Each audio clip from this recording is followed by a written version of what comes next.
የኔ ውዶች ባለፈው እኔ ሄርሜላ አብራምን ከህይወትህ አስወጣኝ ያለችው ቀን ያወራሁት ነገር አለ። ቪዲዮን ተመልሳችሁ ማየት ትችላላችሁ። በእርግጥ ቁም ነገር የሚያወራውን ሰው አያይም። ሰው የና ሆይ ብሎ የሚያልፈውን የሆነ ነገር ግርግር ሲመጣ ያያል እንጂ ምን ቁም ነገር አለ እዚህ ውስጥ ብላችሁ ቪዲዮ ይዩት።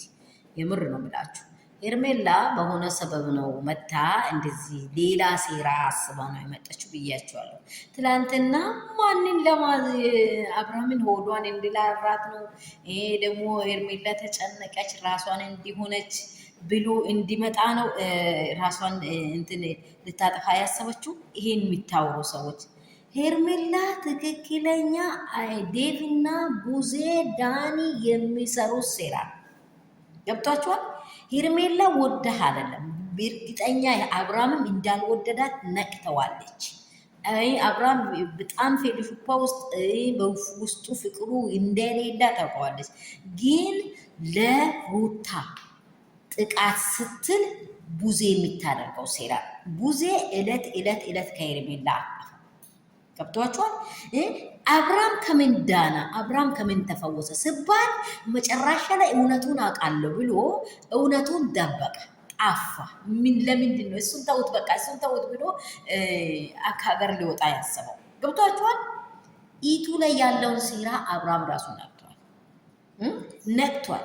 ሄርሜላ ዳና ናት፣ ሄርሜላ ጥሩ ሰው ናት ብለሽ መች ነገርሽኝ ብሎ ሲያፋጥጣት የምትሆነው ነው የምትጨብጠው ነው ያጣችው። ብያለሁ ብላ አይኔን ግንባር ያርገኝ ብላ ነው የተከራከረችው። በዚህ ዙሪያ ላይ ሩታዬ የወሰነችው ውሳኔ ትክክለኛ ውሳኔ ነው። ግን አንድ ነገር እላለሁ፣ ሄርሜላም ቢሆን ሌላም ሴት ቢሆን አብርሃም ሱሪ የታጠቃ ወንድ አይደለም። 4 ነጥብ።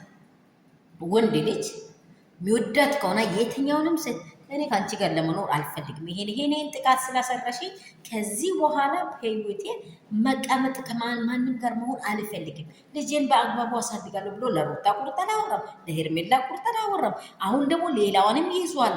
ከሷም እንደዚህ ደግሞ እንትን ጽጌረዋል እኮ ልትጫወተው ነው። ጽጌ ማለት በጣም ቢዝነስ እና የምታውቅ ራሷ የግል አይዲ ያላት ሴት ናት።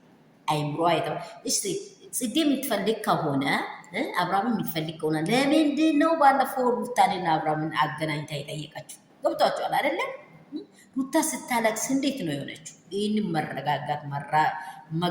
ማረጋገጥ አለባቸው። ግን ሰላም የኔ ቤተሰቦች እንደምን አደራችሁ? ሁሉ ሰላም፣ ሁሉ መልካም ነው ወይ? እኔ ጋር ሁሉ ሰላም ነው። ሰላማችሁ ብዝት ትርፍ ይበልልኝ። ያላችሁ በስፍራ ሰላም ይብዛ። እግዚአብሔር አምላክ ከክፉ ይጠብቃችሁ። ለአባቶቻችሁ፣ ለእናቶቻችሁ፣ ለወንድም ለእህቶቻችሁ ሰላም ነው። ከሀገር ውጭ ያላችሁ፣ ከሀገር ውስጥ ያላችሁ የአባቴ ብሩካን ተባረኩልኝ። በጣም የሚወዳችሁ የኔ እንቆች፣ አስጨናቂና አታላዮች በበዙበት ምድር ነው ያለ ነው። እግዚአብሔር ልቦና ይስጣቸው። ሩታ እኮ የምትጠፋ ሴት አይደለችም። ከዚህም ካልኩኝ እኔ ልጆቼን ማበርከት ሳይሆን አባትን ብዛት አልፈልግም። ለአንድ አባት የወለድኩት አባት ይኑሩልኝ ልጆቼ፣ ላሳድገው ልጄን ብላ ነው።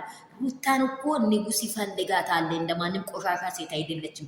ጀግና ሴት፣ ጀንቴል የሆነች ማንም ነገር ኬር የማይወስዳት ችግር ማይዛት ሩታ አብርሃምን እንድታጠፋ ብትፈልግ ያኔ እርጉዝ በነበረችው ሰዓት ሄርሜላን አምጥቶ በላዩ በጫነበት ሰዓት ሄርሜላ ብቻ አይደለም ከኋላ ከባግራውንዱ